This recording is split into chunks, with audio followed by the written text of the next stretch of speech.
the Jeff Davis era in Arkansas politics. He was the governor for the first 3 terms of the century. I guess is a kind of last bellow of the agrarian revolt of the 19th century. By 1898, the wholesale cotton prices in the South had fallen from roughly 85 cents a pound to about 6 cents a pound, so that there was a recession in the countryside in Arkansas and across the South. While farmers continued to experience economic problems, their discontent was more than simply economic. Farmers were concerned their image had changed.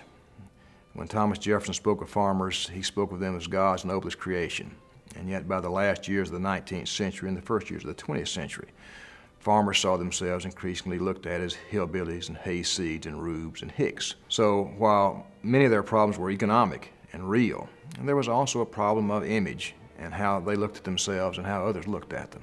Jeff Davis was able to tap into this discontent, this anger, and use his oratorical skills to become the spokesman for this group, although he really wasn't a part of them. And Jeff Davis was able to tap into that perhaps more than any other politician of that time, and more than any politician probably in Arkansas history. I think he probably was maybe the most gifted politician in Arkansas history, with the possible exception of William Jefferson Clinton, of course. A brilliant orator, someone who seemed to have his finger always on the pulse of the people he was talking to, someone who could identify with them.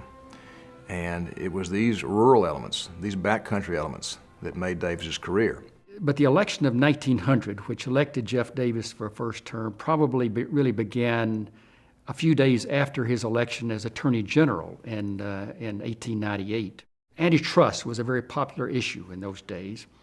There was some legislation in the Arkansas legislature to have a pretty rigorous antitrust law.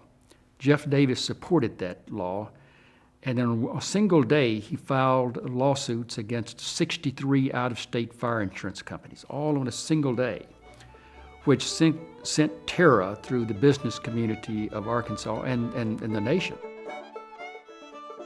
Unlike modern candidates, Davis had very little support from the major newspapers in the state. As a matter of fact, many of the state's leading papers were openly antagonistic. The Hell in the World referred to him as a, quote, carrot-headed, red-faced, loud-mouthed, strong-limbed, ox-driving mountaineer lawyer and a friend of the fellow who brews 40-rod bug juice back in the mountains. But Davis could give as good as he got. He responded to an attack by the Arkansas Democrat, one of his other nemesis, by saying this: I have a little boy, God bless him, a little pale-faced, white-haired fellow. If I find that boy is a smart boy, I'll go and make a preacher out of him. And if I find out he's not so smart a boy, I'm going to make a lawyer out of him. And if I find that he has not a bit of sense on earth, I'm going to make an editor out of him and send him to Little Rock to edit the Arkansas Democrat. Jeff Davis realized better than anybody else the potential of going out and doing the retail politicking in the countryside. And he was the first to realize the benefits of the popular election, because we had switched from conventions to popular primaries. Political campaigns in Jeff Davis's era were wild affairs. Candidates would often travel together and speak together off a common platform, maybe the back of a wagon, and talk for hours at a time. This was great entertainment in the early 20th century, in the days before TV and radio, and nobody excelled at it more than Jeff Davis. Throngs would come in just to hear Jeff Davis, and they would cheer him and jeer the other guy. And Jeff Davis would feed into this, into the passion in the crowd. He was a master of the jibe and the flout. Great colorful phrases that just aroused the crowd at every turn. At many of his stops across the state, he would tell his listeners, if you rednecks or hillbillies ever come to Little Rock, be sure to come and see me. Come to my house. Don't go to the hotel or the wagon yard, but come to my house and make it your home. If I'm not there, tell my wife who you are, that you're my friend and belong to the sunburned sons of toil. Tell her to give you some hog jowl and turnip greens. She may be busy making soap, but that will be all right. You'll be properly cared for, and it'll save you a hotel bill. The word welcome is written on the outside of my door for my friends. And this notion that his wife would be making soap in the governor's mansion somehow managed to resonate with people he was talking to.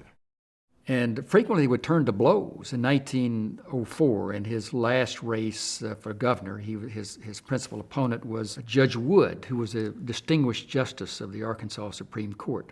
He made fun of Judge Wood for singing in the choir. When Judge Wood gets up to speak, I want you farmers to call on him for a little song.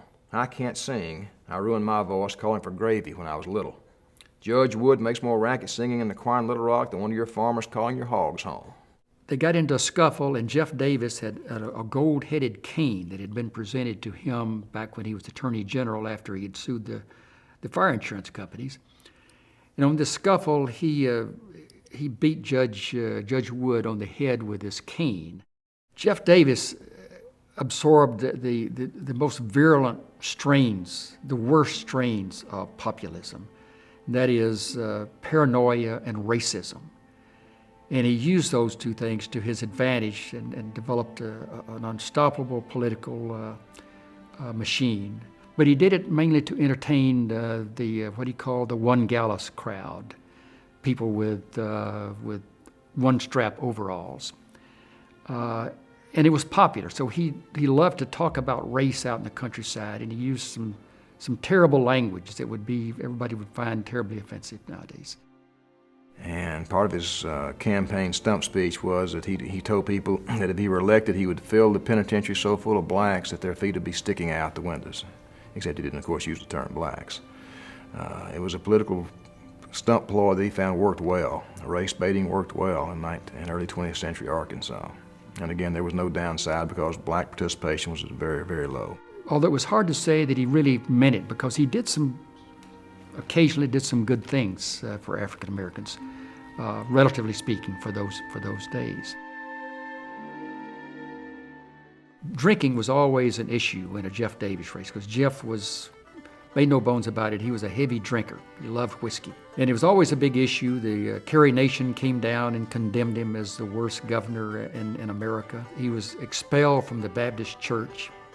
Davis responded to charges of his excessive alcohol use by admitting that he was what he called a pint Baptist, but arguing that his opponent was a quart Baptist.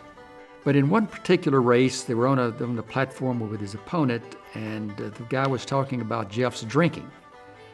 So Jeff got up and asked his opponent to pick up his briefcase, which was on the floor beside him, and tell us what's in it. And so the guy finally picks up his briefcase and opens it up, and sure enough, there's a bottle of whiskey in there, which Jeff had somebody plant right before the debate. So the crowd just hooted the guy off the stage. So he was always full of tricks. He did those kinds of things almost at every stop. For all his rhetoric, Davis proved to be a very ineffective governor. He generated a lot more heat than he did light. His accomplishments as governor were minuscule.